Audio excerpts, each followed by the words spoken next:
ஜீவியத்தில் நற்செய்தி எவ்வளவு அவசியம் என்பதை பற்றி போதித்து கொண்டு வருகிறேன்.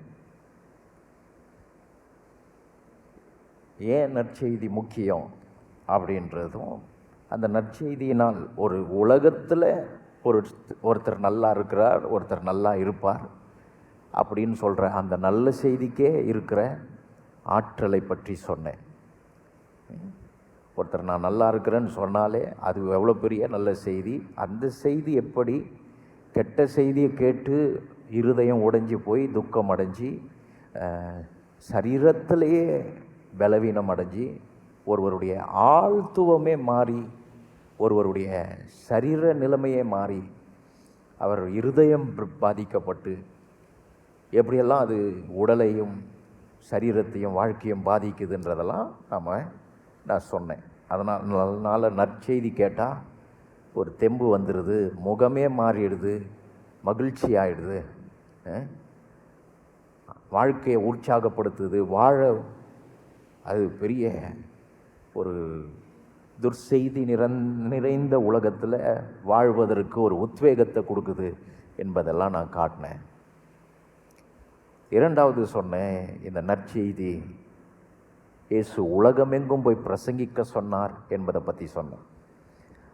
அதுவும் மனுஷருக்கு மட்டும் பிரசங்கம் பண்ண சொன்ன மாதிரி சொல்லலை. அவர் சொன்னார், சகல சிருஷ்டிக்கும் பிரசங்கிங்கள் சொன்னார்.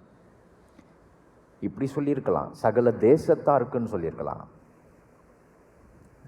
ஆனால் ஆல் கிரியேஷன்ஸ், ஆல் கிரியேச்சர்ஸ் அப்படின்றார். ஏன் அப்படி சொன்னார்? அது ரோமர் 8ஆம் அதிகாரத்திலிருந்து எடுத்து காட்டினேன். எப்படி இந்த உலகம் எப்படி ஏங்கி தவிக்கிறது, நற்செய்திக்காக ஏங்கி தவிக்குது. ஏன்னா இந்த உலகம் உண்டாக்கப்பட்ட விதம் அப்படி. இந்த உலகம் ஒரு பரிசுத்தமான தேவன் பரிசுத்த நோக்கத்துக்காக, பரிசுத்தமாய் உண்டாக்கின மனிதர்களுக்காக, பரிசுத்தமாக வாழ்கிறவர்களுக்காக இதை கொடுத்தார். அவருடைய சாயலாய் படைக்கப்பட்ட மனிதன்கிட்ட இதை கொடுத்தார். அவன் என்னைக்கு பாவம் செய்து மகிமையை இழந்தானோ, இந்த பூமி ஒரு அக்கிரமக்காரன் கையில் இருக்குது. யோசித்து பாருங்கள், ஒரு நாடு துன்மார்க்கன் கையில் இருந்தால் எப்படி இருக்கும்? அதுவும் ஒரு ஆட்சியாளர் துன்மார்க்கனாக இருந்தால் அந்த ஆட்சி எப்படி இருக்கும்? அந்த மக்கள் எவ்வளோ தவிப்பாங்க? நீதிமொழிகள் சொல்லுது, துன்மார்க்கர் ஆளும்போது ஜனங்கள் தவிப்பார்கள். அப்போ இந்த பூமி தவிக்கிறது, ஏங்கி தவிக்கிறது என்று ரோமர் 8 வாசிக்கிறோம். அது மட்டும் சொல்லி முடிச்சிருந்தா பரவாயில்ல.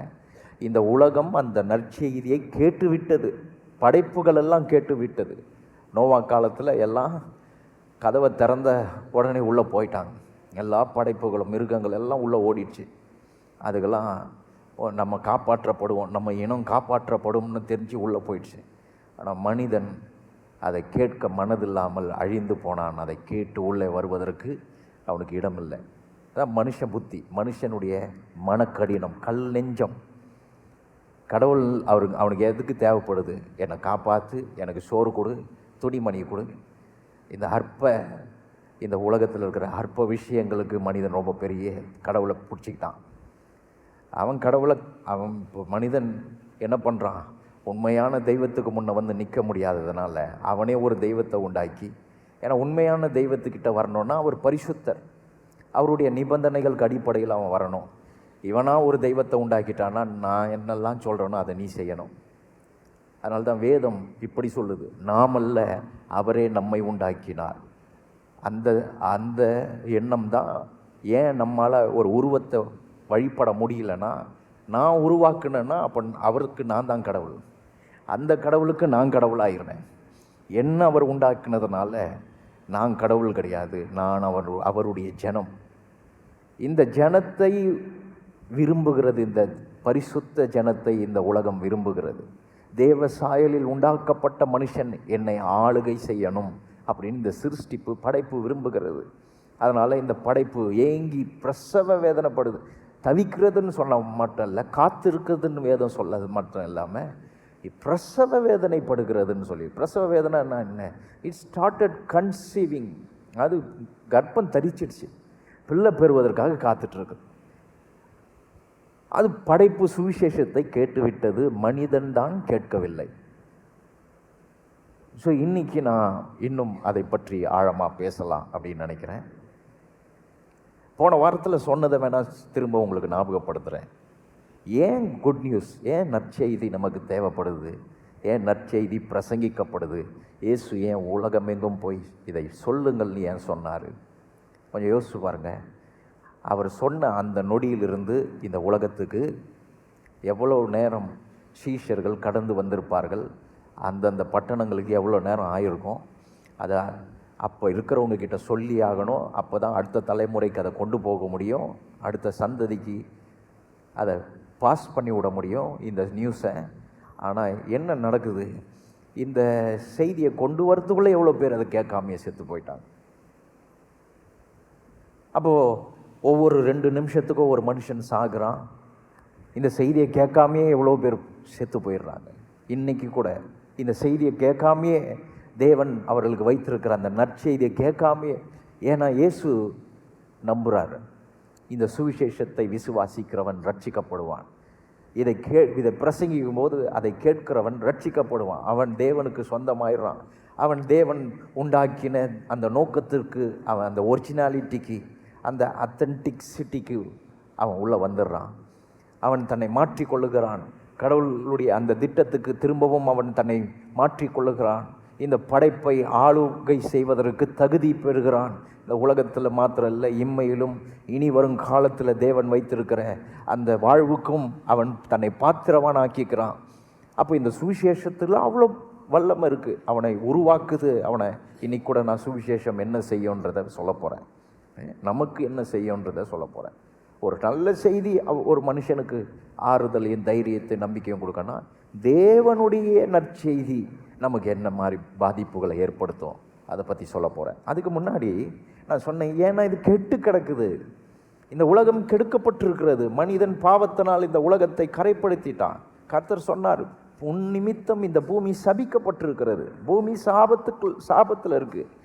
இது நமக்கு நல்லா இருக்கிற மாதிரி ஒரு ஃபீலை ஏற்படுத்துது, ஆனால் நல்லா இல்லை.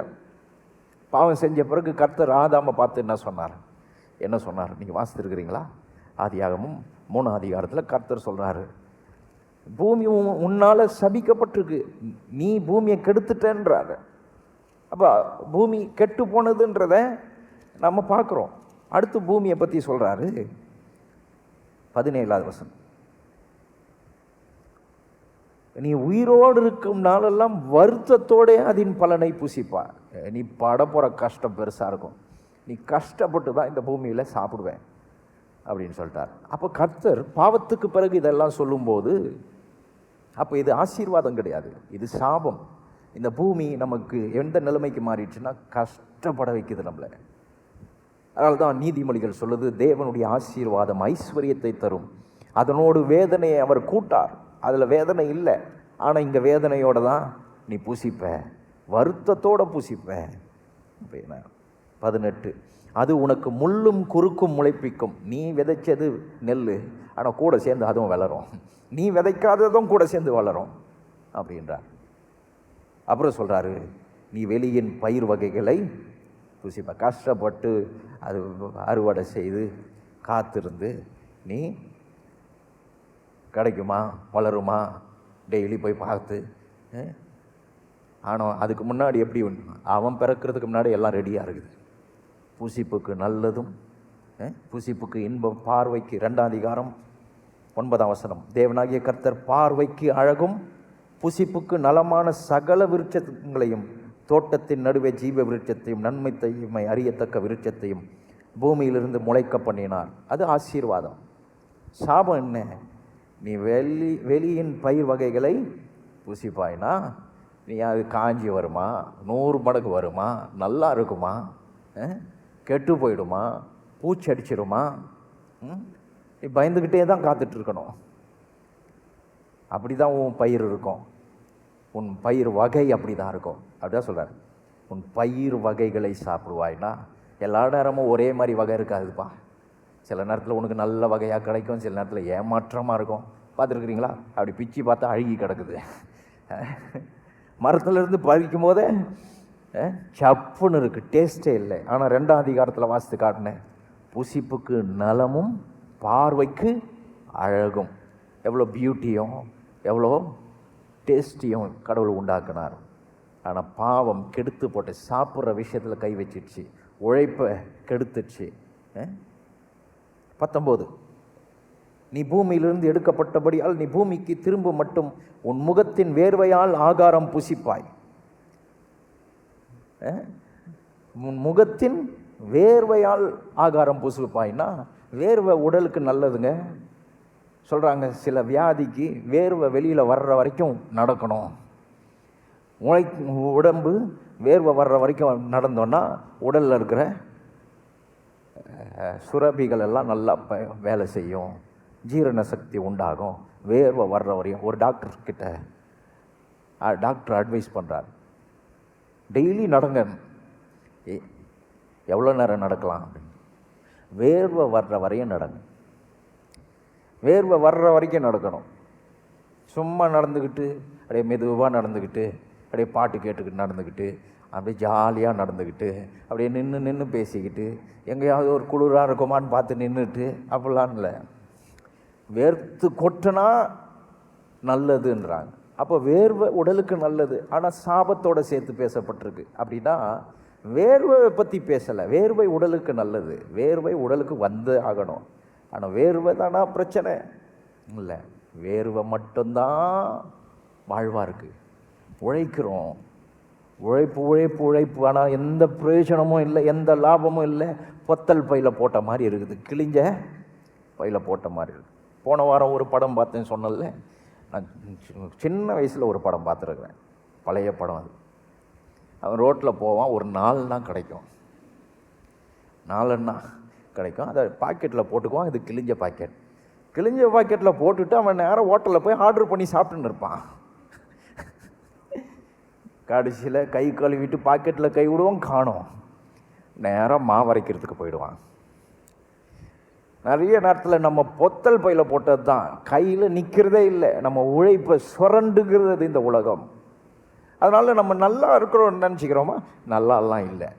சிலர் என்ன சொல்கிறாங்க, காசு இருந்தால் நல்லா இருக்கலாம். காசு இருக்கிறவங்க கிட்ட போய் கேளுங்க, நீங்கள் நல்லா இருக்கிறீர்களான்னு கேளுங்க. காசு இருக்குதா என்ன நடக்கும் அப்படின்னா, கொஞ்சம் மறைச்சிக்கலாம், நல்லா இருக்கிற மாதிரி காட்டிக்கலாம், அவ்வளோதான். இல்லைன்னா இதை நம்ம நிரூபிச்சிட்ட மாதிரி ஆகிடும். இதுக்கு எதிர்மறையாக ஆகிட்டோம். இப்போ பெண்ணுக்கு போகிறேன். இப்போ ஆணுக்கு என்ன சொல்லியிருக்கு, வேர்வைன்னா வேர்வை மட்டும்தான். எப்பயாவது வேர்வை வரலாம். வேர்வையே சிலர்லாம் என்ன சொல்கிறாங்க, நான் ரத்தம் சிந்தி சம்பாதிச்சேன்றாங்க. வேர்வை சிந்தி சம்பாதிக்கிறதே கஷ்டம். அதே பாடாக இருக்குது. சிலர்லாம் பிள்ளைங்க சரியாக நடந்துக்காத போது ரத்தம் சிந்தி கஷ்டப்பட்டு ரத்தம் சிந்தி, இதெல்லாம் சாபத்தின் பேச்சுக்கள். அதெல்லாம் ஒருத்தன் நான் சாபத்தில் இருக்கிறேன்றதை தெளிவாக சொல்கிறான். ரத்தம் சிந்தி வேர்வை சிந்தி நான் சம்பாரிச்சேன்னா அவன் உறுதிப்படுத்துகிறான், நான் சாபத்தில் இருக்கேன், இந்த உலகத்தில் நான் சாபத்தை அனுபவிச்சுட்டு இருக்கிறேன். அவன் பெருமையாக பேசுகிற மாதிரி இருக்குது கேட்குறதுக்கு. சரி, பெண்ணை போய் பார்ப்போமா? வாங்க பெண்ணை போய் பார்ப்போம். 23:16. அவர் ஸ்திரியை நோக்கி, கர்ப்பவதியாக இருக்கும்போது உன் வேதனையை பெருக பண்ணுவேன். கர்ப்ப வேதனை படும்போது எப்படி வேர்வை ஒரு மனுஷனுக்கு வரணுமோ, கர்ப்ப வேதனை என்பது கண்டிப்பாக வரணும். அப்போ தான் பிள்ளை பெற போகிறது தெரியும். எப்போ பிள்ளை பிறப்பு? இப்போ டாக்டர்கிட்ட கூப்பிட்டு போனீங்கன்னா டாக்டர் ஃபஸ்ட்டு என்ன சொல்கிறாங்க, வலி வந்தால் வாங்க, எல்லாம் போங்கன்றாங்க.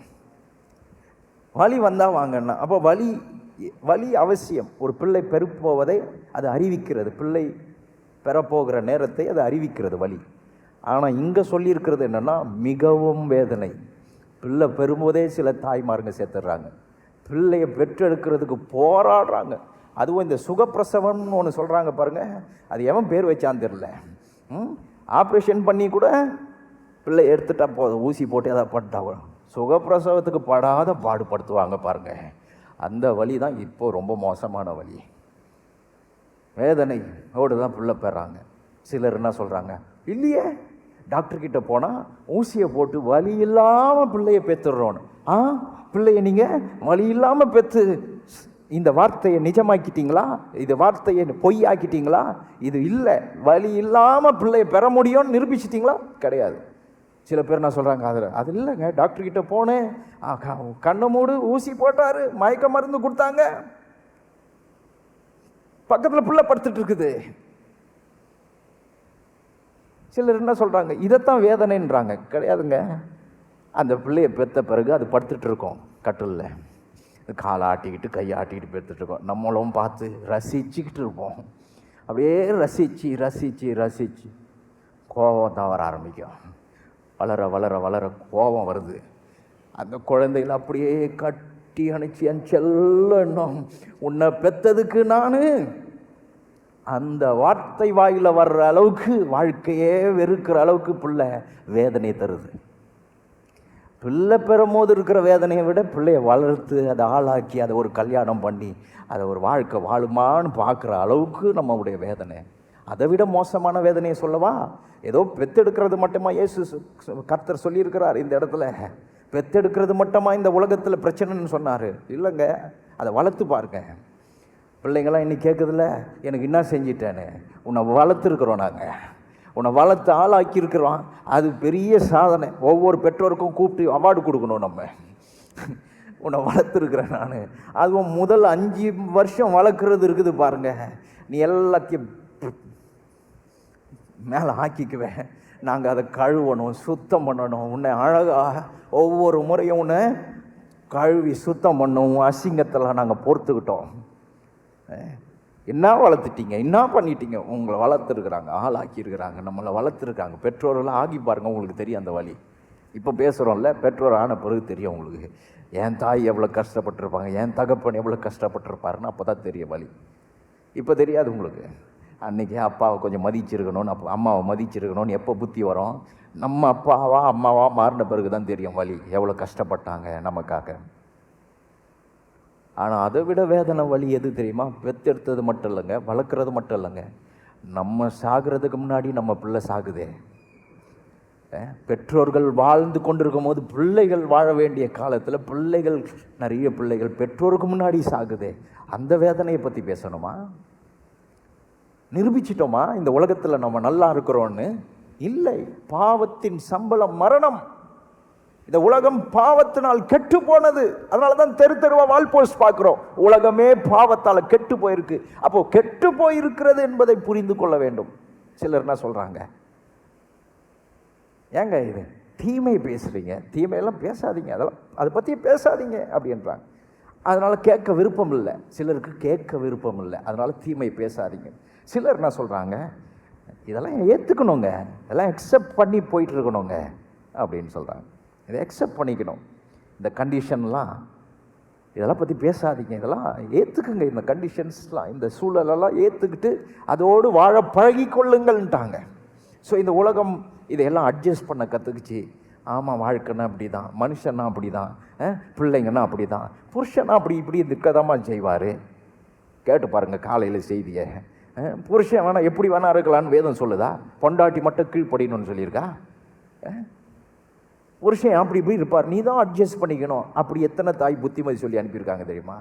ஏன் புருஷன் எப்படி வேணாலும் இருக்க முடியுமா? கடவுள் அப்படி சொல்லியிருக்காரா? புருஷன் எப்படி வேணா இருந்துக்கப்பான்னு? புருஷனும் அடங்கி இருக்கணும், புருஷனும் கடவுளுக்கு பயந்து இருக்கணும், புருஷனும் கடவுளுடைய வழிகளில் நடக்கணும், புருஷனும் கர்த்தருடைய புத்திமதியை கேட்டு தன்னை மாற்றிக்கிட்டு மனைவியை எப்படி நடத்தணுமோ அப்படி நடத்தணும், குடும்பத்தை பொறுப்பாக்கணும். அப்போ புருஷனுக்கும் பங்கு உண்டு, மனைவிக்கு மட்டும் இல்லைங்க, குடும்பத்தில் பங்கு உண்டு. சில பேர் என்ன சொல்லுவாங்க, புத்தியுள்ள ஸ்திரீ தானே வீட்டை கட்டுவாள், நீ இச்சி போட்டுன்னு இருப்ப, கட்டிக்கினே இருப்பாங்களா? நீ கண்டதெல்லாம் பண்ணிட்டு இருப்ப, கட்டி இது பண்ணுவாங்களா? அழுதுகிட்டு போய் அவங்க அம்மாட்ட போய் உட்காந்தா அவங்க அம்மா என்ன சொல்கிறாங்க, அப்படி இப்படின்னு இருப்பார்மா, நீ அட்ஜஸ்ட் பண்ணிக்கோ. அட்ஜஸ்ட் பண்ணி வாழ்வதற்கான இந்த உலகம் கிடையாது, வாழ முடியாது நம்மளால். ஏன்னா தேவன் அப்படி நம்மளை வாழும்படி உண்டாக்கலை. இதை அட்ஜஸ்ட் பண்ணி வாழ்கிற உலகம் கிடையாது. இது பரிசுத்தவான்களுக்காக உண்டாக்கப்பட்ட உலகம். பாவிகளும் அக்கிரமக்காரர்களும் அட்ஜஸ்ட் பண்ணிக்கிட்டாங்க, ஒத்த வேஷம் தரிச்சுக்கிட்டாங்க, உலகத்துக்கு ஒத்து போக ஆரம்பிச்சுட்டாங்க. சிலர் என்ன சொல்றாங்க, மனிதர்களை காயப்படுத்துகிறீர்கள் இப்படிலாம் சொல்லி, அவங்களுடைய பாவத்தை சொல்லி, அவங்க செய்கிற தவறெல்லாம் சொல்லி குற்றப்படுத்துகிறீர்கள் சொல்றாங்க. அப்படி சொல்றாங்க சில பேர். கெட்ட செய்தியெல்லாம் சொல்லாதீங்க, அது விட்டுருங்க. சிலர் என்ன சொல்றாங்க, நீங்க கெட்ட செய்தியை சொல்லி நல்ல செய்தியை வியாபாரம் பண்றீங்கன்றாங்க. அப்படியும் சில பேர் சொல்றாங்க. சிலர் என்ன சொல்றாங்க, உங்களால் கண்ட்ரோல் பண்ண முடியாது இதெல்லாம். அப்படிதான் இருக்கும் இந்த உலகம். You can't control what is happening on this earth. இந்த உலகத்தில் நடக்கிறவைகளை நீங்கள் கண்ட்ரோல் செய்ய முடியாது அப்படின்றாங்க. அப்போ கண்ட்ரோல் செய்ய முடியாதுன்னு ஒத்துக்கிட்டாங்க. இதெல்லாம் நம்ம கையில் இல்லைன்னு. ஆனால் நீங்கள் பைபிளை படித்து பாருங்கள், தேவன் மனுஷனை உண்டாக்கும்போது அவனை ஆண்டு கொள்ளும்படி அவனை ஆசீர்வதித்தார். அப்போ கையில் தானே கொடுத்தாரு, கண்ட்ரோலை கொடுத்தாரு, ஆண்டு கொள்ளுன்ற கண்ட்ரோலை கொடுத்தாரு. ஆனால் மனுஷன் கண்ட்ரோல் இல்லாமல் இருக்கானே இன்னைக்கு, எதுவுமே அவன் கட்டுப்படுத்த முடியாமல் இருக்குது. அதுதான் உண்மை. அப்போ பூமி கெட்டு போயிருக்கிறது. அதனால தான் இயேசு சொன்னார், உலகம் எங்கும் போய் நற்செய்தியை பிரசங்கியுங்கள் சொன்னார்.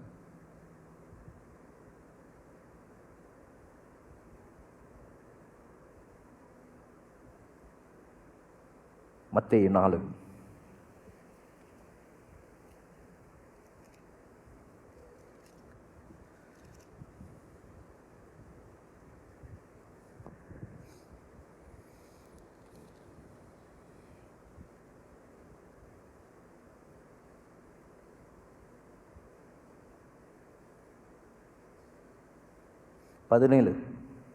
4:17. அது முதல் இயேசு, மனம் திரும்புங்கள், பரலோக ராஜ்யம் சமீபித்திருக்கிறது என்று பிரசங்கிக்க தொடங்கினார். அது முதல்னா எது முதல்? எல்லாமே கேள்வி கேட்கணும். அது முதல்னா அப்போ இதுக்கு முன்னாடி வேறு எதையோ சொல்லியிருக்கிறார். என்ன சொல்லப்பட்டிருக்கு? நான் பின்னணியை மட்டும் சொல்கிறேன். நீங்கள் இந்த வேத பகுதிகளை நேரம் கிடைக்கும்போது வாசித்து பாருங்கள். 13 நீங்கள் வாசித்தீங்கன்னா 13 12 யோவான் காவலில் வைக்கப்பட்டான். யோவானை தடுத்துட்டாங்க, காவலில் பிடிச்சி போட்டாங்க. இனிமேல் அவர் வெளில வரப்போகிறதில்லை, ஏன்னா அவர் கொல்லப்பட போகிறார். அது முதல் யோவானை உள்ள தூக்கி போட்ட நாள் முதல் இயேசு ஆரம்பிக்கிறார். மத்தேயு 3 அதிகாரத்தை நம்ம வாசிக்கிறோம். 2 மனம் திரும்புங்கள், பரலோக ராஜ்யம் சமீபித்திருக்கிறது என்று பிரசங்கம் பண்ணினான். 1ஆம் வசனத்தையும், அந்நாட்களில் யோவான் ஸ்நானன் யூதாவின் வனாந்திரத்திலே வந்து மனம் திரும்புங்கள், பரலோக ராஜ்யம் சமீபித்திருக்கிறது என்று பிரசங்கம் பண்ணினான். அப்போ பரலோகம் சமீபமாக இருக்குதுன்னு ஒரு நல்ல செய்தியை, பரலோகத்துக்கும் நமக்கும் தூரம் இருந்தது, இப்போ பரலோகம் சமீபமாக இருக்குதுன்னு ஒரு நல்ல செய்தியை அறிவிக்கிறான், பிரசங்கிக்கிறான். அவனை பிடிச்சி ஜெயிலில் போட்டாங்க. இதுக்கப்புறம் அவனை வெளில விட போகிறதில்ல, அவனை கொல்ல போகிறாங்க. இதுதான் பின்னணி. அந்த நல்ல செய்தி பிரசங்கிக்கிறதோடு முடிந்து விடல, இயேசு ஆரம்பிக்கிறார். அது முதல் இயேசு ஆரம்பிக்கிறார். அப்போ யோவான் ஸ்நானன் பிரசங்கம் பண்ணுறான், அப்புறம் இயேசு பிரசங்கம் பண்ணுறார். யோவான் ஸ்நானனுக்கு முன்னாடி யாருன்னா பிரசங்கம் பண்ணாங்களான்னா, கடைசியாக சகரியா பிரசங்கம் பண்ணார். சகரியான்ற தீர்க்கதரிசி பிரசங்கம் பண்ணார். அவரை ஆலயத்துக்குள்ளேயே கொண்டு போய் அவரை வெட்டி கொண்டுட்டாங்க. அவரை பலிப்பீடத்தின் மேலே வச்சு அவரை கொண்டுட்டாங்க.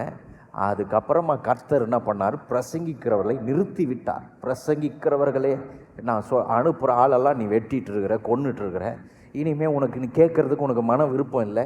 அதனால் நான் என்ன பண்ணுறேன், உங்ககிட்ட நான் பேச வேண்டியதில்லை. ஏன்னா உனக்கு தான் கேட்க காது இல்லையே, காது இருந்தோம் நீ கேட்க மாட்டியே, அதனால் நான் அதை விட்டுறேன்ட்டு 400 ஆண்டுகள் இருண்ட காலம் என்று வேத வல்லுநர்கள் அழைக்கிறார்கள். ஏன்னா நற்செய்தியை பிரசங்கிக்கிறதுக்கு ஆள் இல்லை. இப்போ ஒருத்தன் எழும்பி பிரசங்கிக்கிறான், அவனை பிடிச்சி காவலில் போட்டாங்க.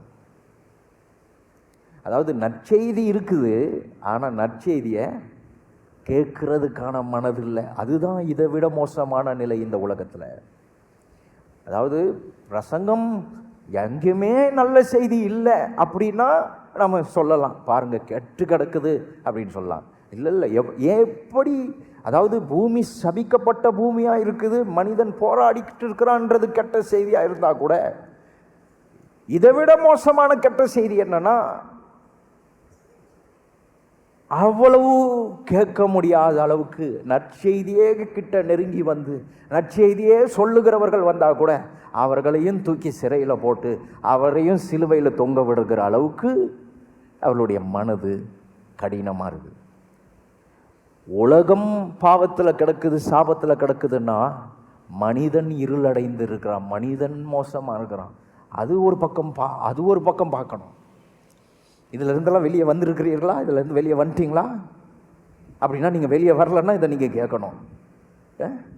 உங்களுக்கு கேட்க விருப்பம் இருக்கா? கர்த்தருடைய சத்தத்தை, கர்த்தருடைய சித்தத்தை, கர்த்தர் யார் என்பதை கேட்க விருப்பம் இருக்கா?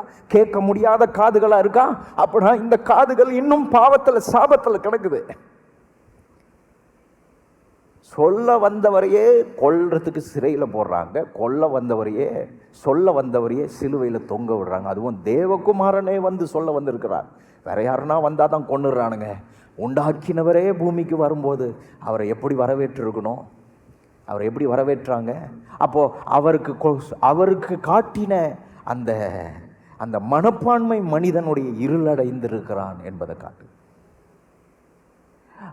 உலகத்தில் பொருளாதார நிலை, இந்த பிள்ளை பெறுகிறது, வேலையில் பிரச்சனை, இதெல்லாம் ஒரு பெண்ணாய் நிரூபிக்க வேண்டிய ஒரு பெண்ணுக்கு பெண்ணாய் ஒரு தாய்மை எவ்வளவு அவளுக்கு அவசியமாக இருக்கிறதோ, ஒரு ஆணாய் நிரூபிக்க வேண்டியதில் தொழில் அவனுக்கு எவ்வளோ அவசியமாக இருக்கிறதோ, அதிலேயே கை வச்சிடுச்சு சாபம். ஒரு ஆண் நிரூபிக்கிறன்னா அவனுக்கு ஒரு நல்ல வேலை இருக்கணும், அவன் தான் வீட்டை காப்பாற்றணும், அவனுக்கு ஒரு தொழில் இருக்கணும், அவன் நல்லா உழைக்கணும், அவனுக்கு நல்ல வருமானம் இருக்கணும். ஒரு பெண்ணா அவள் பிள்ளையை பெற்று அவள் பிள்ளையை வளர்த்து ஆளாக்கி, அப்போ இது ரெண்டுத்துலேயும் பாவம் கை வச்சிடுச்சு. இப்படின்னா பரவாயில்ல, ஒழுக்கத்தில் கை வச்சிடுச்சு. எந்த அளவுக்கு ஒழுக்கம்? பரிசுத்தரை சிலுவையில் அறைவதற்கு,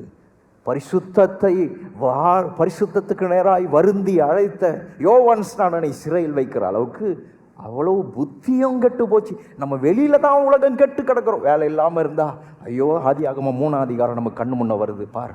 அந்த சாபத்தின் நிலை தான் இதெல்லாம். ஒருத்தர் வேலை இல்லாமல் பண ரீதியாக பொருளாதார ரீதியாக அவர் கஷ்டப்படும் போது நம்முடைய பார்வை எப்படி இருக்குது? ஐயோ, ஆதியாகமம் 3ஆம் அதிகாரத்தில் கர்த்தர் சொன்ன அந்த நீதியான தீர்ப்பை நம்ம கண்ணார பார்க்குறோம். ஒரு பெண் பிள்ளை இல்லாமல் கஷ்டப்படும் போது, வேதனையோடு பிள்ளை பெறும்போது, அந்த வேத வசனம் நம்ம கண்ணு முன்ன வந்து நமக்கு அதை காட்டுது பாரு. தேவனுடைய அந்த நியாய தீர்ப்பு அப்படியே பார்க்குறோம், அப்படியே உலகத்தில் பார்க்குறோம். இது மட்டுமா? இதை மட்டும் சொல்லி எஸ்கேப் ஆகிட முடியுமா? ஆமாங்க, பூமி சாபத்தில் இருக்குதுன்னு நாம் கொஞ்சம் நினைச்சு பாருங்க. நம்முடைய இருதயத்தை கொஞ்சம் நினைச்சு பாருங்க. நான் கொஞ்சம் பிக்சர் காட்டவா உங்களுக்கு? எப்படி மனிதன் கெடுத்து போட்டிருக்கிறான் என்பதை நீங்கள் பார்த்தீர்கள் என்றால் நற்செய்தியை நாம் விரும்புவோம், நேசிப்போம். ரோமர் 1ஆம் அதிகாரம் அதை அற்புதமாக நமக்கு எடுத்து காட்டுகிறது. ரோமர் 1ஆம் அதிகாரம்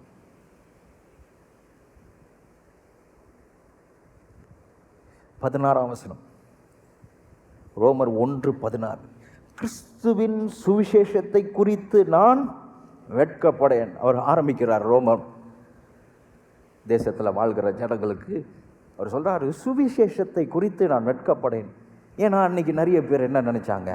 இயேசுவை எப்படி எதிர்பார்த்தாங்க? ரட்சகரை எப்படி எதிர்பார்த்தாங்க?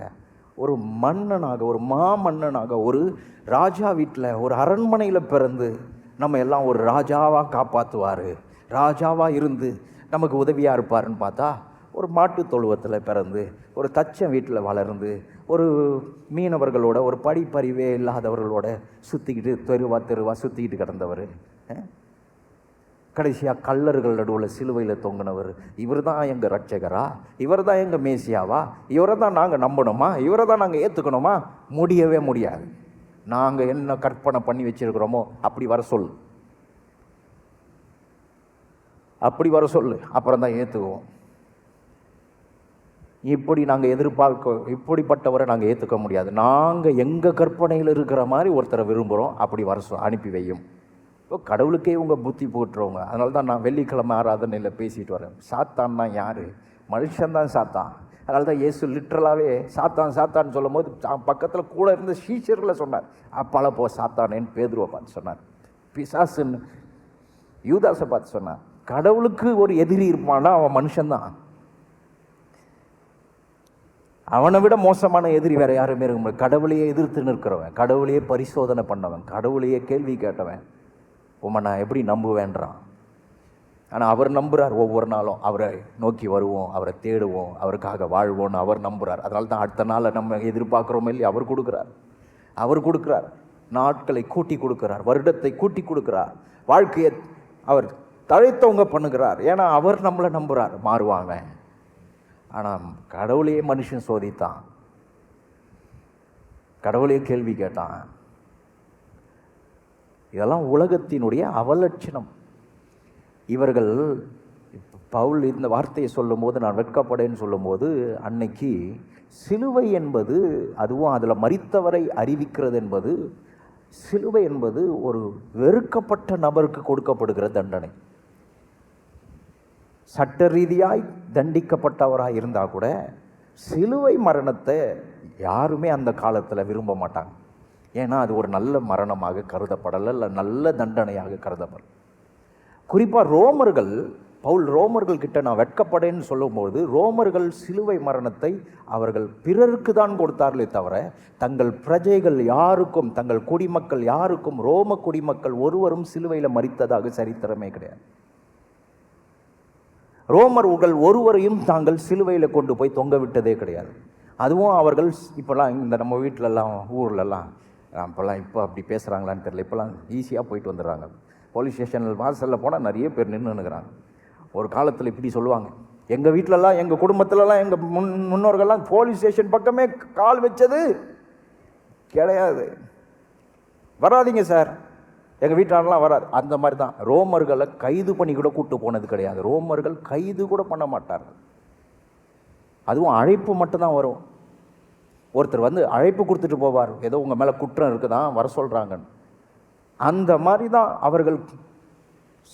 தண்டனைன்னு சொன்னால் அவர்கள் சாதாரணமாகவே அவர்கள் தண்டிக்கப்பட மாட்டார். அதுவும் ரோமர்கள் தப்பு செய்தால் விட்டுடுவாங்க, பரவாயில்ல போ அப்படி. ஆங்கிலேயர்கள் இங்கே வரும்போது கண்மூடித்தனமாக தவறுகளை செய்தார்கள்.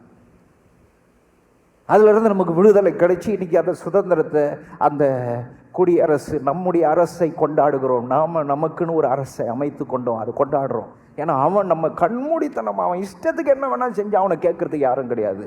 ஆனால் நம்ம மக்கள் எல்லாம் அவன் சின்ன சின்ன தவறுகளுக்கு கூட கடுமையாக தண்டித்தான். ரோமர்களுடைய அன்னைக்கு அப்படி தான், ஒருத்தரும் சிலுவை பக்கம் போக மாட்டாங்க. அது ஒரு சிலுவை மரணம் அவமானத்தின் சின்னமாக இருந்தது. அதில் மரிக்கிறவன் அவமானப்படுத்தப்பட்டான், நிர்வாணமாய் தொங்க விடப்படுவான். அவன் அவ்வளவு அவமானத்தினால் சிலுவையில் தொங்குவான். அதை பற்றி ஒருத்தர் பேசுறது கூட வாய் திறக்க மாட்டாங்க. அதை பற்றி பேச வாயில், அதெல்லாம் வாயில் அடிங்க, அதெல்லாம் சொல்லாதீங்க, அதெல்லாம் பண்ணாதீங்க, அது தப்பு, அதெல்லாம் அதை கொண்டே வராதிங்கன்னுவாங்க. நம்ம அதெல்லாம் நட்டுக்கிறோம், மேலே கழுத்துலேயே தொங்க விட்டுக்கிறோம் சிலுவையெல்லாம். நீங்கள் கொஞ்சம் யோசிச்சு பாருங்கள். இதை ரோமன் கையில் எடுத்து நம்ம இன்றைக்கி ரோமர்களும் அதை பண்ணுறாங்க. அது 300 கிபிக்கு அப்புறமா மாற்றிக்கிட்டாங்க அப்படியே. ஏன்னா சிலுவையில் ரட்சகர் மரித்தாருன்றதுனால மாற்றிக்கிட்டாங்க. ஆனால் அதுக்கு முன்னாடி இந்த ரோமர்கள் அதை ஒரு அவமானமாக கருதுனாங்க. அதனால தான் பவுல் சொல்கிறார், நான் வெட்கப்படேன். அவர் ஏன் வெட்கப்படேன்னு சொல்கிறாரு? அதை விட வெட்கக்கேடான செயல்களை மனுஷன் செஞ்சிட்டு இருக்கிறான். அதனால தான் அவர் சொல்கிறாரு, இதை நீ வெட்கப்படுறியா? சிலுவையில் தொங்கின ரட்சகரை பற்றி நீ கேள்விப்படுவது உனக்கு வெட்கமாக இருக்கா?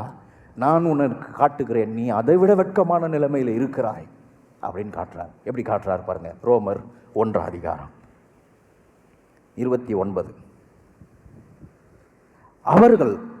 அவர்கள் சகலவித அநியாயத்தினாலும், ரோமர் 1:29, அநியாயத்தினால், வேசித்தனத்தினாலும். வேசித்தனம் என்ன? திருமண உறவை உடைப்பது, திருமணத்துக்கு எதிராக செயல்படுவது, திருமணத்துக்கு முன்னாடி தவறு செய்வது, அதெல்லாம் சொல்கிறார், சுட்டி காட்டுறார். துரோகத்தினாலும். உலகம் கெட்டு கிடக்குதா? வேலை இல்லாமல் கஷ்டப்படுறார்களா? பிள்ளை பெற முடியாமல் கஷ்டப்படுறார்களா? அதுதான் கஷ்டம் நினைக்கிறீங்களா? அதுதான் உலகத்துக்கு இருக்கிற கெட்ட செய்தி நினைக்கிறீங்களா? ஐயோ, அநியாயமும் துரோகமும் வேசித்தனமும் பொருளாசையினாலும் குரோதத்தினாலும் நிறையப்பட்டு, பொறாமையினாலும் கொலையினாலும் வாக்குவாதத்தினாலும் வஞ்சகத்தினாலும், வஞ்சகம்னா கலப்படம், கலப்படம், வன்மத்தினாலும் நிறைந்தவர்களுமாய், புறங்கூறுகிறவர்களுமாய். பின்னாடி பேசுறது, நீங்கள் கெட்டு போனது எங்கே பார்த்துட்டு இருக்கிறீங்க? இதே கெட்டு போனதுக்கான அடையாளம். பின்னாடி பேசுறது கூட கெட்டு போனதுக்கான அடையாளம் தான். சொல்கிறாரு, புறங்கூறுது, அவதூறு பண்ணுகிறவர்களுமாய், தேவ பகையினருமாய். வேதத்திலே இந்த ஒரு இடத்துல மட்டும்தான் இந்த வார்த்தை இருக்கு. கடவுளை எதிர்த்து நிற்கிறவன், தேவனையே எதிர்த்து நிற்கிறவன், கடவுளையே வாய் கூசாமல் குறை சொல்கிறவன், தான் பண்ணுறதெல்லாம் பண்ணிட்டு கடவுளையே குறை சொல்கிறேன். அந்த புத்தி அது கெட்ட புத்தி கிடையாதுன்னு நினைக்கிறாங்க, அது நல்லதுன்னு நினைக்கிறாங்க. கடவுளுக்கு கண்ணே இல்லை, கடவுளுக்கு கண்ணு இல்லைன்னு சொல்கிறானே, அதை தான் தேவனை பகைக்கிற ஒரு மனுஷனுடைய வாயிலிருந்து வர்றது. கெட்டு போன ஒரு மனுஷனுடைய நிலைமையில் அதெல்லாம் இருக்குது.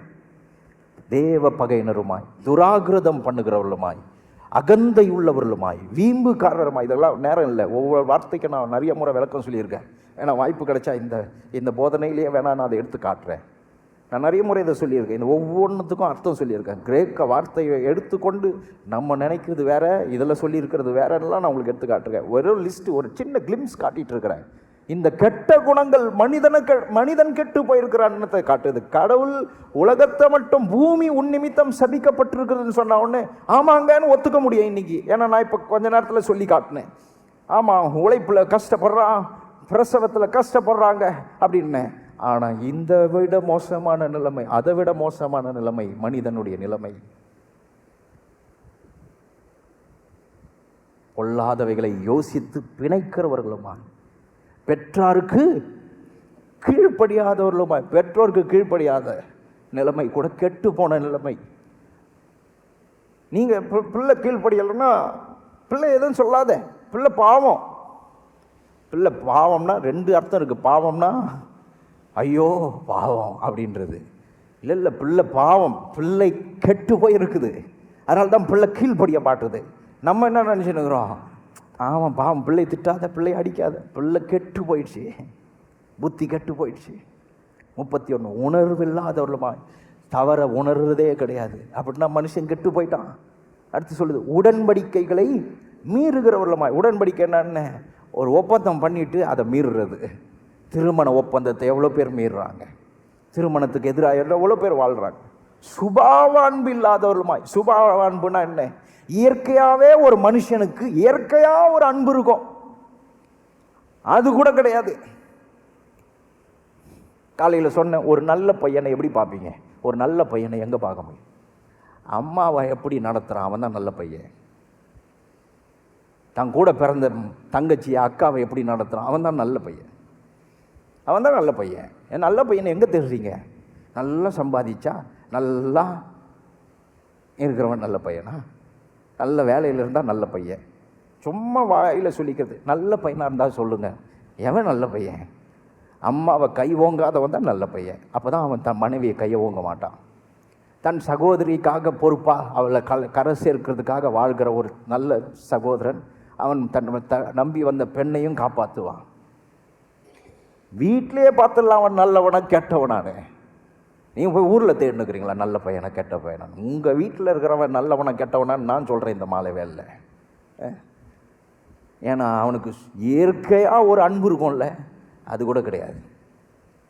ஒரு தாயை நேசிக்க தெரில, ஒரு சகோதரியை நேசிக்க தெரில, ஒரு கூட பிறந்தவங்களை நேசிக்க தெரில, வாழ்க்கையை சரியாக பார்க்க தெரியாதவனுக்கு இன்னொரு பெண்ணை கொண்டு வந்து கொடுத்தா அவன் நல்லா காப்பாற்றுவானா? அவளை அடிப்பான், அவளை அவளுக்கு எதிராக எல்லாம் செய்வான், அட்டூழியம் பண்ணுவான்.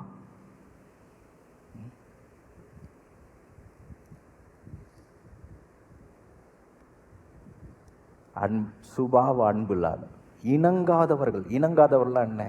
கடைசி வரைக்கும் ஒத்துக்கவே மாட்டேன்.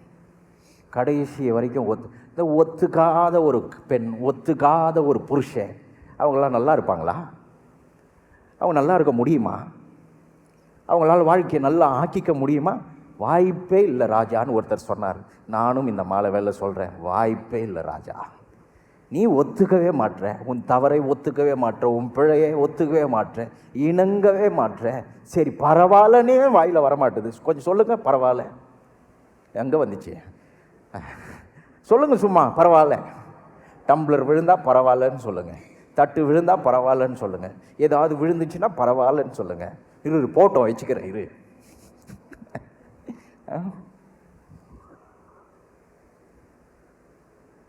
இணங்கவே மாட்டாத ஒரு புத்தி இருக்கு, அது கெட்டு போன மனுஷனுடைய புத்தி. நீங்கள் இந்த உலகம் ஐயோ வெப்பமயமாயிட்டு இருக்குது, இந்த மே மாதம் எப்படி இருக்குமோ, இனி வெயில் எப்படி இருக்குமோ, குளிர் இப்படி இருக்குது, மழை இருக்குது, வெயில் இருக்குது, அது கூட பரவாயில்லைங்க. இந்த புத்திகள்லாம் இருக்குது பாருங்கள். இப்போ நான் வாசித்து காட்டின புத்தி இதுதான் இதை விட மோசமான கேடு கட்ட நிலை. நம்ம எதை கெட்டு போயிருக்குன்றத சொல்லிட்டு இருக்கிறோம்.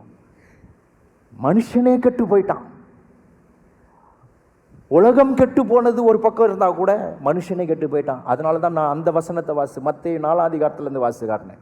சொல்கிறதுக்கு 400 வருஷம் கழிச்சு இப்போ புதுசாக ஒருத்தர் எழும்பி வந்திருக்கிறான். எத்தனை சந்ததிக்கு அப்புறம் 8 தலைமுறை 400 ஆண்டுனா சிலர் என்ன சொல்கிறாங்க, வேதாகம கணக்குப்படி 8 80 70 வருஷம் தாண்டினது. இப்போ 8 தலைமுறை கிட்ட சொல்கிறாங்க. 6-7 தலைமுறை தாண்டி வந்த தலைமுறைகளாக கருதுகிறாங்க. வேத வல்லுநர்கள் கணக்கு அப்படி இப்படி பண்ணுறாங்க. சிலர் 40ன்றாங்க, சிலர் 60 70ன்றாங்க. ஸோ அப்படி இப்படி கணக்கு பண்ணுறாங்க. ஒரு 6லேருந்து 8 தலைமுறை தாண்டி கூட தலைமுறைகள் அந்த சகரியாவை கொன்ன மக்கள்லாம் கூட செத்து போயிட்டாங்க.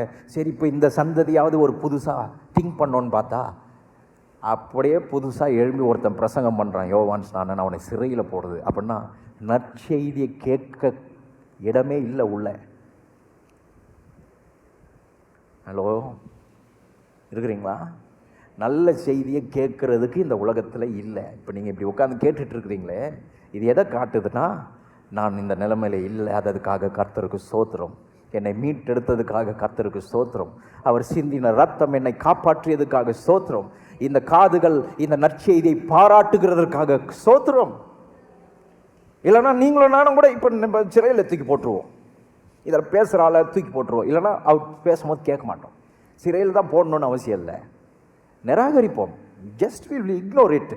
கிளம்பி போயிட்டே இருப்போம். நீ என்ன ஏன் சொல்கிறது, நான் என்ன ஏன் கேட்கறது, ஏன் வர முடியல, ஏன் இதெல்லாம் கேட்க முடியல. அதான் யோவான் ஸ்நானனை அன்றைக்கு சிறையில் போட்ட ஜனங்கள், நற்செய்தியை பிரசங்கிக்க வந்த இயேசுவை சிலுவையில் அறைந்த ஜனங்கள் இன்றைக்கும் இந்த பல்லாவரத்தில் இருக்கிறார்கள். நீங்கள் அன்னைக்கே முடிஞ்சிடுச்சுன்னு நினைக்கிறீங்களா? இன்னைக்கும் நற்செய்தியை நிராகரிக்கிற ஜனங்கள். ஏன் நிராகரிக்கிறாங்க? வாய்ப்பு இல்லை, சந்தர்ப்பம் இல்லைலாம் கிடையாது. இருதயமே கெட்டு போயிருக்கு, உள்ளமே கெட்டு போயிருக்கு, உள்ளமே கெட்டு போயிருக்கு, வாழ்க்கையே கெட்டு போயிருக்குது. அதனால்தான் பவுல் சொல்கிறார், நான் வெட்கப்பட வேண்டியது சிலுவையை பற்றி அல்ல, நாம் வெட்கப்பட வேண்டியது நம்மை பற்றி. நம்முடைய வாழ்க்கை வெட்கக்கேடான நிலையில் இருக்கிறது அப்படின்றார். இன்னும் கொஞ்சம் வாசிக்கிறேன், காதை விட்டு கேளுங்க, எப்படி இருக்கும் பாருங்க. இணங்காதவர்கள், இரக்கமே இல்லாதவர்கள். இரக்கமே இல்லை, கொஞ்சம் கூட இரக்கமே கிடையாது. சாரியே வராது வாயில், மன்னிச்சிட்டனே வராது.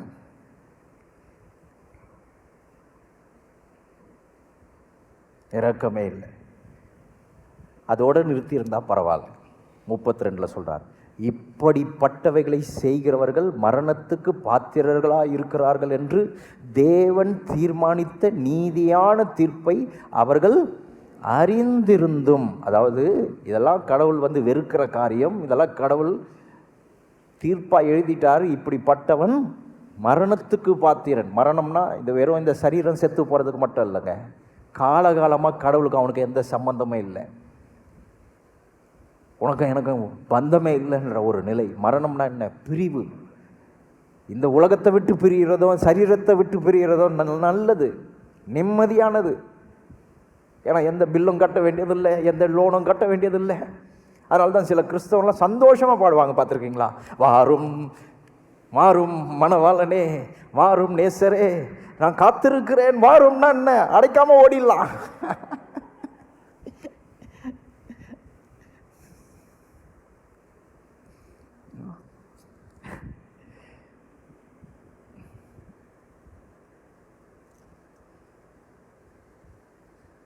மரணத்துக்கு பாத்திரவான்களாக இருக்கிறார்கள் என்று தேவன் தீர்மானித்த நீதியான தீர்ப்பை அவர்கள் அறிந்திருந்தும் அவைகளை தாங்களே செய்கிறதும் அல்லாமல் அவைகளை செய்கிற மற்றவர்களிடத்தில் ஃப்ரெண்டாக இருக்கிறாங்க, பிரியமாக இருக்கிறாங்கன்னா என்ன? செய் மச்சான், மச்சான் அவன். கர்த்தர் சொல்கிறார், இதுதான் கெட்டு போன நிலை. பவுல் சொல்கிறார், சிலுவையை பற்றி நான் வெட்கப்பட வேண்டியதில்லை, இந்த நிலையை பற்றி தான் நாம் வெட்கப்படணும். வெட்கம் இதுதான். இதுக்கு முன்னாடி ஒரு சில வசனங்கள் இருக்குது, அது சபையில் காது கூட கொடுத்து கேட்க முடியாத காரியங்கள். ஆனால் வேறு வழி இல்லை, வேதத்தில் இருக்கிறதுக்காக படிக்க வேண்டியதாக இருக்குது. அதில் ஒரு வார்த்தையை குறிப்பிட்டு சொல்கிறாரு. 24ஆம் வசனத்திலிருந்து பார்த்தீங்கன்னா, நீங்கள் படிச்சுக்கோங்க வீட்டில் போய். அவமானம், அவமானம்ன்ற வார்த்தையை பயன்படுத்துகிறார். எது? சிலுவை அவமானம் இல்லைப்பா, நீ நடந்துக்கிற பாரு, அதுதான் அவமானமான செயல்ன்றார் சொல்கிறார். அடுத்து அசுத்தம். அவமானம்ன்றது 24வது வசனத்தில் வாசிக்கிறோம். அப்புறம் அசுத்தம், அசுத்தமான காரியங்கள் 25. அப்புறம் வாசித்து பார்த்தீங்கன்னா 26 இழிவான இச்சை. இழிவான இச்சை அதாவது ஒரு மனுஷனுக்கு ஆசை என்பது இயற்கையாக கடவுளை வச்சது. அவன் விரும்பணும், அவன் நல்லா வாழணும்னு விரும்பணும், நல்லா ஒரு திருமணம் பண்ணி வாழணும்னு விரும்பணும், அவனுக்கு ஒரு வசதி இருக்கணும், வாய்ப்பு இருக்கணுன்றலாம் கடவுள் உண்டாங்க. ஆனால் இழிவான இச்சை, அற்பமான ஆசை, கேவலமான ஆசை, அதை அப்படியே சொல்கிறாரு பாருங்க. இழிவான இச்சை, அசுத்தம். அப்புறம் அதுக்கு முன்னாடி வார்த்தை அவமானம், அதெல்லாம் வாஸ்தவமா? 27 பார்த்தீங்கன்னா அவலட்சணம். அவலட்சணம் இதாங்க லட்சணம். ஒரு ஆணும் பெண்ணும் திருமணம் பண்ணுறது தான் லட்சணம். கடவுள் இதைத்தான் ஏற்படுத்தினார். திருமணம்னா ஆணுக்கும் பெண்ணுக்கும் தான். ஆனால் அவலட்சணம் 28 அதை வாசித்து பார்த்தீங்கன்னா தகாதவைகள். தகாதவைகள், தகாதவைகள்னா இதெல்லாம் மனுஷனுக்கு, இதெல்லாம் செட்டே ஆகாது, மனுஷனுக்கானவைகள் கிடையாது, இதெல்லாம் மனுஷனுக்கானவைகள் கிடையாது. இந்த மாலை வேளையில் புரிந்து கொள்ளுங்கள், இதிலிருந்து தேவன் நம்மை தூக்கி எடுத்திருக்கிறார். ஏன் தூக்கி எடுத்திருக்கிறார்? அதான் நமக்கு கிடைச்ச நல்ல செய்தி. சிலுவை என்னை ரட்சித்திருக்கிறது. நான் என்றைக்கு இயேசுவின் மேல் விசுவாசம் வைத்தேனோ இப்படிப்பட்ட அற்பமான அவலட்சணமான காரியங்களில் என்னை கர்த்தர் இருந்து மீட்டு எடுத்திருக்கிறார். அதை இன்னும் வாசிக்கிறோம் பாருங்க, 28 அதில் வாசிக்கிறோம் தகாதவைகள். அடுத்து வாசிக்கிறோம் கேடான சிந்தை. இதெல்லாம் மனுஷன் கெட்டு போயிருக்கிறான், உலகம் கெட்டு போயிருக்கிறதுன்றதோடவே நிறுத்திக்கிட்டா இந்த நாம் தப்பு கணக்கு போட்டோம். ஆமாங்க, வேலை இல்லைங்க, பாவத்தினால வேலை இல்லாமல் போச்சு, வறுமையில் இருக்கிறான், வேர்வையில் வாழான். அதே மாதிரி பெண் எவ்வளோ போராடுற, ஹாஸ்பிட்டலில் எவ்வளோ கஷ்டப்பட்டு பிள்ளையை பெற்றெடுக்கிறாங்க. வருத்தமாக இருக்கு ஐயா, வருத்தம் இதோட வருத்தப்பட்டுட்டு போயிட்டா போதாது மகனே. உன் வருத்தம், நீ பட வேண்டிய ஒரு எச்சரிக்கை என்னன்னா, மனுஷனே கெட்டு போயிருக்கிறான், புத்தி கெட்டு போயிருக்கு, இருதயம் கெட்டு போயிருக்கிறது. கடவுளே தன் மகனை அனுப்பி இந்த உலகத்தை ரட்சிக்க வருத்தப்பட்டு பாரம் சுமக்கிறவர்களே, நீங்கள் எல்லாரும் என்னிடத்தில் வாருங்கள் கூப்பிடும் போது போல அவன் சிலுவையில் உன்னை கொல்லுறதுக்கு தான் நான் இருப்பேன், உன்னை கொல்லுவேன் நான். கடவுளே கொல்றது அளவுக்கு புத்தி கெட்டு போயிடுச்சு. இதை விட மோசமான புத்தி வேற எங்கே நீங்கள் பற்றி ஆடுறோம்? கடவுளையே எதிர்த்து நிற்கிற புத்தி, கடவுளையே கொல்லணும்னு நினைக்கிற புத்தி. அப்போ மனுஷனே எவ்வளவு சீரழிஞ்சு போயிருக்கான், எவ்வளோ சீரழிஞ்சு போயிருக்கான். அப்போ இதுக்கெல்லாம் முடிவில்லையா? இதுக்கெல்லாம் முடிவில்லையா? யோவான் 1:14 சொல்லுது. யோவான் 1:14 சொல்லுது, இப்படி இருந்த இந்த உலகத்துக்கு தான் தேவன் வந்தார். அதான் நம்ம காதில் கேட்குற நல்ல செய்தி. தேவனே இறங்கி வந்திருக்கிறார். இன்னும் 11 மாதம் இருக்குது, இப்போவே கிறிஸ்மஸ் ஆரம்பிக்கிறேன். தேவன் இறங்கி வந்தார். என்ன பண்ணாருன்னு சொல்லியிருக்கு. இதை விட நல்ல செய்தி வேணுமான்னு பாருங்கள். இதை விட சிறந்த செய்தி உங்கள் காதுகளுக்கு, உங்கள் செவிகளுக்கு, உங்கள் மனதுக்கு இனிமை தருமான்னு பாருங்கள். இதை விட ஒரு சிறந்த செய்தி இருக்க முடியுமா?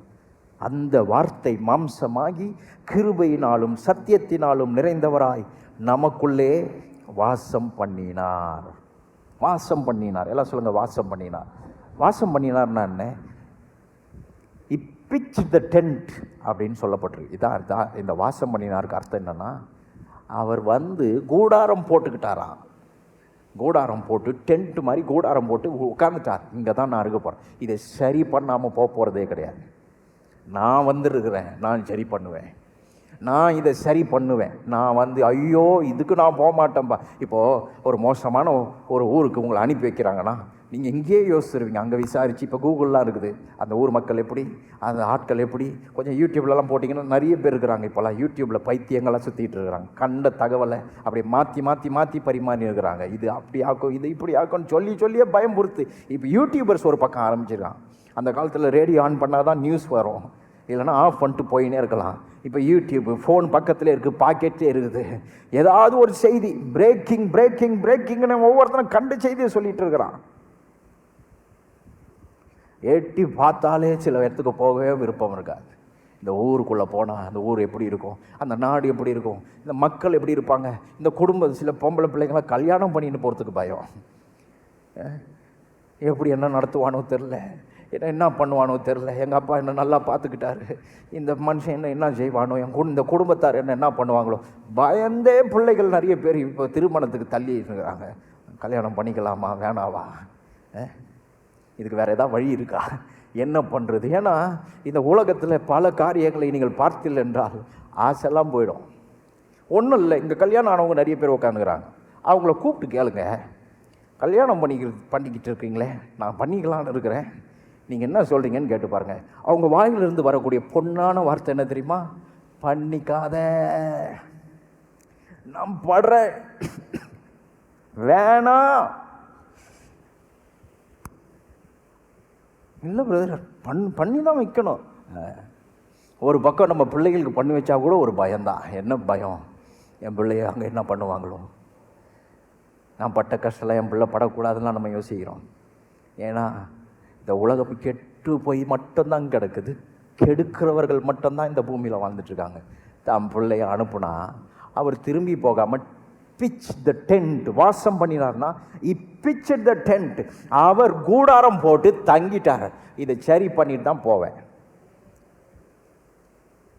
இதை சரி பண்ணிட்டு தான் போவேன், இதை சரி பண்ண என்னால் முடியும், இந்த கெட்டு போன மனுஷனை ரட்சிக்கவே நான் வந்தேன்னு சொன்னார்.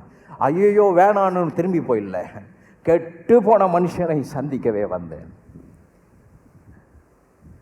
ஒரு ஷூ கம்பெனி ஒரு ஆப்பிரிக்காவில் இருக்கிற ஒரு தீவுக்கு ஒரு தங்கள் வேலையாட்களை அனுப்பி வச்சதான். அந்த ஊரில் போய் ஷூ வீங்கப்பா அப்படின்னு. ஊருக்குள்ளே போனால் அங்கேருந்து அவன் ஃபோன் பண்ணி, இங்கெல்லாம் ஷூ வியாபாரமே பண்ண முடியாது, நான் திரும்பி வந்துடுறேன்னு நான் நம்புறேங்க. ஃபோன் பண்ணானா லெட்ரு அனுப்பினானான்னு தெரியல, அந்த காலத்தில் ஃபோன் எங்கே, லெட்ரு அனுப்பினானா திரும்பி போயிடுறேன், நான் திரும்பி வந்துடுறேன்.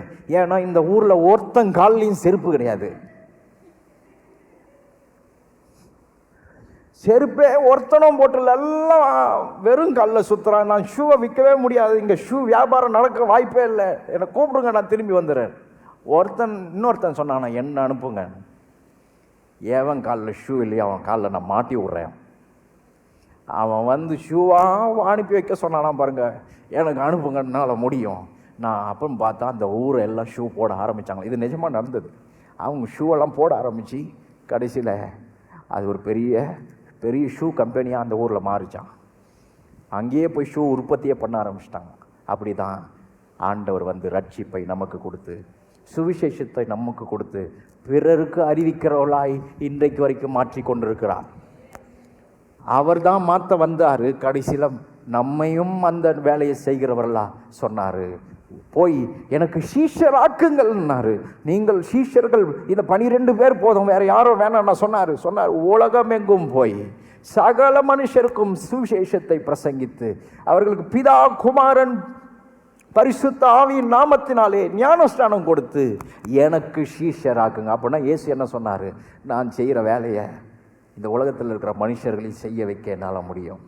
அவங்கள மாற்ற முடியும், அவங்க வாழ்க்கையை மாற்ற முடியும், அவங்க புத்தியை மாற்ற முடியும், அவங்க வாழ்க்கையை என்னால் புதுப்பிக்க முடியும். அப்போது சீஷர்கள்லாம் சொன்னாங்க, இதெல்லாம் கூடாத காரியம்னு இயேசு சொன்னார். மனுஷரால் கூடாதது தான், ஆனால் தேவனால் கூடும். பவுல் உடனே சொல்கிறாரு, அப்போ தேவனால் கூடுமா? தேவனால் எப்படியாவது செய்ய முடியும்? ஒருவன் கிறிஸ்துவை தன் வாழ்க்கையில் ஏற்றுக்கொள்ளும்போது அவன் புது சிருஷ்டியாக்கப்படுகிறான். Brand new. பழைச புதுசாக்குற வேலை இல்லை. 2 விதத்தில் புதுசுன்னு பற்றி பேசலாம். ஒன்று வந்து பழைசு அப்படியே கொஞ்சம் பட்டிலாம் டிங்கரிங்லாம் பார்த்து கொஞ்சம் ரொம்ப அழகாக இருக்கிற மாதிரி புதுசாக்கி காட்டி, நிறைய பழைய காரங்கள்லாம் புது கார் மாதிரி ஆக்கி விற்றுருக்காங்க, பார்த்துருக்கீங்களா? அப்புறம் ஒரு 6 மாதம் கழித்து அது தான் பழைய கார் தான்றதை காட்டும்.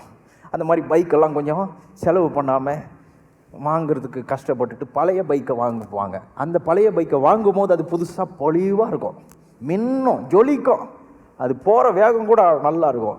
அப்புறமா அது வேலை காட்டும், நான் பழைசுன்னு காட்டும். அந்த மாதிரி பழையச புதுசாக மேலே வேஷம் போட்டு புதுசு மாதிரி காட்டுறதுக்காக இங்கே வரல. உள்ள இன் அண்ட் அவுட் உள்ள மாற்றி இருக்கிறார். வெளிப்புறத்தை மட்டும் மாற்றி இருந்தால் என்ன ஆகும்? நம்மளாம் வேஷக்காரர்களாக தெரியும். பழைய சிருஷ்டி தான், ஆனால் புதுசு மாதிரி. பழைய ஆள் தான், நான் பழைய ஆள் தான். அதனால தான் சில நேரத்தில் பாருங்கள், சில கிறிஸ்தவர்களுக்கு பழைய ஆள் வெளியில் எட்டி பார்க்குறான், மறைச்சி வச்சிருக்கிறாங்க, பழைய ஆள் வெட்டி பார்க்குறோம். நான் மட்டும் புது சிருஷ்டி, பிராண்ட் நியூ. கர்த்தர் புது மனுஷனாக நம்மளை மாற்றியிருக்கார். எந்த அளவுக்கு புது மனுஷன்? நான் புது மனுஷனா எந்த விதத்தில்? கிறிஸ்துவினுடைய சாயலுக்கே என்னை ஒப்பாக, உங்களையும் என்னையும் ஒப்பாக மாற்றியிருக்கிறார். கிறிஸ்துவே நம்மில் பிரதிபலிக்கிறவர்களாக. அதனால தான் பாருங்கள், நம்மளால் ஏதாவது தவறு செஞ்சுட்டு உக்காண்டிருக்க முடியாது, தப்பு பண்ணிட்டு நம்மளால் உக்காண்டிருக்க முடியாது. அந்த குற்ற உணர்வு நமக்குள்ளே வந்து, அந்த பாவத்தை உணர்த்துகிற ஆவியானவர் நமக்குள்ளே வந்து சத்தியத்துக்குள்ளே கொண்டு வந்து நம்மை மாற்றி நம்மளை திரும்பவும் அந்த நற்பாதையில் நடத்தி கொண்டு போவார். பாருங்க, நம்மளை விடவே மாட்டார். என்னைக்கு கிறிஸ்துவுக்கு சொந்தக்காரர்கள் ஆனோமோ, இந்த உலகம் நம்மை இழுத்து பாவத்தில் தள்ளி கெட்டவர்களாக ஆக்கி கெட்டவர்களாக காட்ட முயற்சி எடுக்கும் போதெல்லாம் இந்த ஆவியானவர் உள்ளே இருந்து நம்மை திரும்பவும் நம் தேவனுக்கு நேராக நம்மை நடத்தி கொண்டிருக்கிறார். நெருங்கி நிற்கிறது பாவங்கள், ஆனால் பரிசுத்தர் உள்ள வாசம் பண்றார். பரிசுத்த தேவன் உள்ள வாசம் பண்றார். அதனால தான் உலகத்தில் இருக்கிறவனிலும் நமக்குள் இருக்கிறவர் பெரியவர். இது பாவம் கூட வெளியில தான் நெருங்கி நின்றுட்டு இருக்குது, ஆனால் உள்ள இருக்கிறவர் என்னை பலப்படுத்தி நான் செய்ய முடியாததை செய்ய வைக்கிறார். ஹல்லேலூயா! இதான் நற்செய்தி. கெட்டு போன உலகம், கெட்டு போன மனுஷன், கெட்டு போன புத்தி எந்த அளவுக்கு கெட்டு போயிருக்கிறது என்பதை காட்டினேன். ஆனால் இது கெட்டு போயிடுச்சுன்றதோடு நிறுத்தி இருந்தால் பரவாயில்ல. அதை ரட்சிக்க வந்தவர் டென்ட் போட்டார், வாசம் பண்ணினார். அல்லேலூயா! இன்னைக்கு எங்கே வாசம் பண்ணுறார் தெரியுமா? உங்களுக்குள்ளே வாசமாக இருக்கிறார். அன்னைக்கு எருசலேமில் பெத்லகேமில் வந்த வாசம் பண்ணார். அன்னைக்கு இஸ்ரவேல் நகரங்களில் தெருக்களில் வாசம் பண்ணார். இன்னைக்கு கர்த்தர் உங்களையே தங்களுடைய வாசஸ்தலமாக்கிக்கிட்டார். நீங்கள் அவருக்குள்ளே, அவருடைய ஆலயமாக இருக்கிறீர்கள். அவர் உங்களுக்குள்ளே இருக்கிறார். நடமாடும் ஆலயம், நடமாடும் தேவனுடைய பிரசன்னம் உங்களுக்குள்ளே இருக்குது. எங்கெல்லாம் போகிறீங்களோ, இப்போ மொபைலை தூக்கின்னு பாத்ரூம்குள்ளே கூட போயிடுறோம்ல, நம்ம எல்லா இடத்துக்கும் போயிடுறோம். ஃபோன் இல்லாமல் போகிற இடமே கிடையாது. இது கூடவே வருது. ஃபோனை எடுத்துக்கிட்டே சுற்றுற ஆட்களை பார்த்துருக்குறீங்க, ஃபோனும் கையுமா. நான் சொல்கிறேன், உங்கள் ஃபோனு உங்கள் கையில் இருக்குது இல்லையோ, நல்ல தேவன் உங்கள் கூட எப்போவுமே இருக்கிறார். நீங்கள் கால் எடுக்க வைக்கும் போதெல்லாம் அவரோடு கூட நீங்கள் வாசம் பண்ணுறார். அவர் உங்கள் கூட வாசம் பண்ணுறார். நீங்கள் போகிற இடமெல்லாம் நான் உன்னோடு இருப்பேன்னு சொன்னார். அது எவ்வளோ நிஜமாக இருக்குது நம்ம வாழ்க்கையில். எழும்பி நிற்போம், ஜெபிக்கலாம். ஹல்லேலூயா, ஹல்லேலூயா, ஹல்லேலூயா. இந்த நற்செய்திக்காக கர்த்தரை நாம் ஸ்தோத்தரிப்போம். ஸ்தோத்திரம் தகப்பனே, எங்களோடு நீர் வாசம் பண்ணினீர். இன்றைக்கு எங்களோடு நீர் வாசம் பண்ணுகிறீரப்பா. இந்த கெட்டு போன உலகத்தில் நீங்கள் எங்கள் கூட இருக்கிறது தான் தைரியம் ஆண்டவரே.